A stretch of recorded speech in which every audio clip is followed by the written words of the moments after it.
Сәлем, адамның жүйке жүйесі деген не? Қане, осы таңғажайып әлемге бірге саяхаттайық. Ал пастайық. Мына санна қараңызшы. Бұл біздің бүкіл жүйке жүйеміздің негізі. Иә, бұл мидағы нейрондардың саны. Олар денеміздің ақпараттық желісінің құрылыс материалы. Бұл қаншалықты көп дейсіз ғой? Елестетіп көріңіз. Бұл айға барып қайтатын жолмен бірдей. Сонымен, нейрон деген не?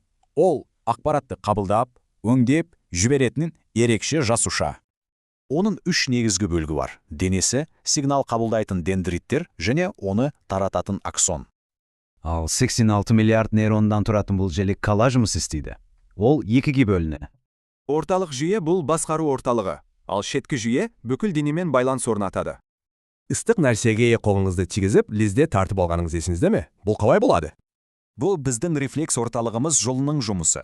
Ол миға жетпей-ақ шешім қабылдайды. Міне бұл рефлекторлық дұға деп аталады. Сигнал жұлынға жетеді де ол бірден бұйрық береді. Рефлексор өте жылдан.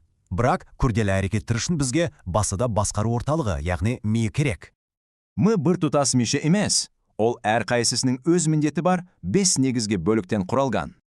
Біріншіден, сопақша ми. Ол тыныс алу, жүрек соғысы сияқты өмірлік маңызды функцияларды басқарады.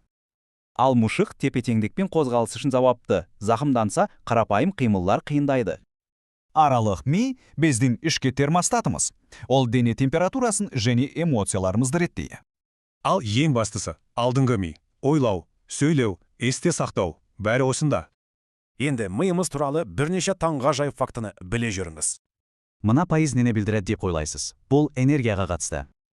Миымыз дене салмағының 2% ғана болса да, жалпы энергияның 20% жұмсайды. Келесі сан жылдамдық туралы. Қаншалықты жылдам деп ойлайсыз?